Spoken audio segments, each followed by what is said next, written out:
Bonjour, aujourd'hui leçon de calcul et opération du vendredi 3 avril. On va travailler sur le quotient décimal. Donc vous prenez votre ardoise avec le Velleda ou alors une feuille de papier et tout ce qu'il faut avec une règle bien sûr. Et c'est parti. Première étape, bien poser son opération. Donc vous mettez 75 divisé par 2. Laissez un espace entre le 5 des unités et le trait de la division. Pourquoi? Parce qu'on va différencier la partie entière de la partie décimale. Maintenant, on va essayer de trouver le résultat de la division, qui s'appelle le quotient, que l'on met ici. Pour ça, on trouve les zéros imaginaires. J'ai mis le premier zéro imaginaire. Est-ce que 20 est plus grand que 75? Non. Donc, on en met un deuxième. 200 est plus grand que 75. C'est bon. Donc, il y a deux chiffres au quotient. On commence. Dans 7, combien de fois 2? Donc, il y a 3 fois, car 3 fois 2 égale 6. On pose le 2 là-bas. Pardon, on pose le 6 à gauche et on fait la soustraction pour trouver le reste de 7 moins 6.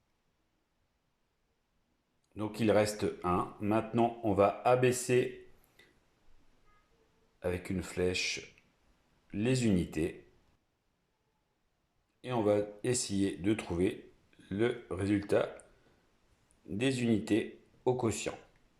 Alors, dans 15 unités, j'ai combien de fois 2? J'ai 7 fois 2, 14.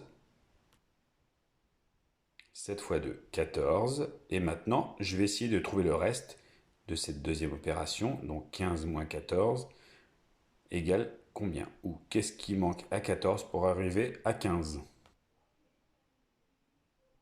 Il me reste 1.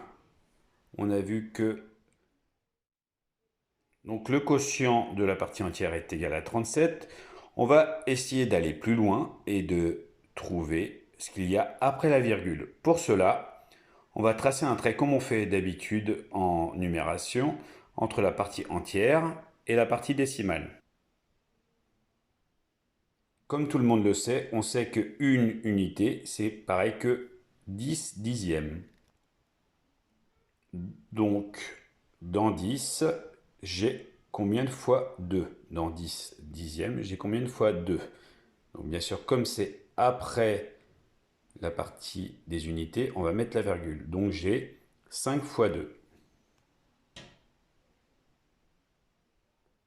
5 fois 2, 10. Donc 10, combien il va rester entre 10 qui est soustrait avec 10? 10 moins 10 égale 0. Et on a fini notre opération puisque le reste est égal à 0.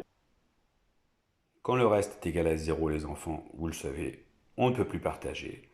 Donc on imagine un problème à résoudre. Si mamie à 75 euros a donné à ses deux petits-enfants, chacun aura 37,50 €. Voilà. Je vous invite maintenant à la refaire tout seul et on va passer à la deuxième opération. Je compte sur vous. Allez, on est en forme, les champions, c'est parti. Deuxième division. 123 divisé par 8. Vous avez vu, on laisse un petit espace pour la partie décimale entre les 123 unités et la barre de la division. C'est parti. Alors, bien sûr, on cherche le nombre de chiffres au quotient. On fait les zéros imaginaires comme d'habitude. Donc, normalement, on doit avoir les enfants. Je vous laisse réfléchir. Vous avez 10 secondes.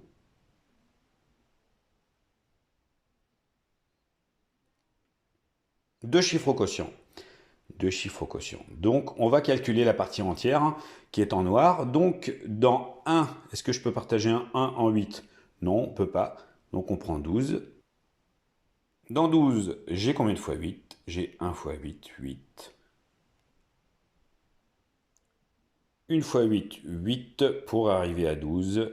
On cherche le reste, donc on fait la soustraction. Il reste 4. Et après la soustraction, on appelle l'ascenseur pour abaisser le 3. Donc je trouve la soustraction, le résultat de la soustraction 4 et j'appelle l'ascenseur pour mettre le 3. Donc on doit trouver 43 unités qu'on doit diviser par 8. 43. Oui, mais dans 43, combien de fois 8?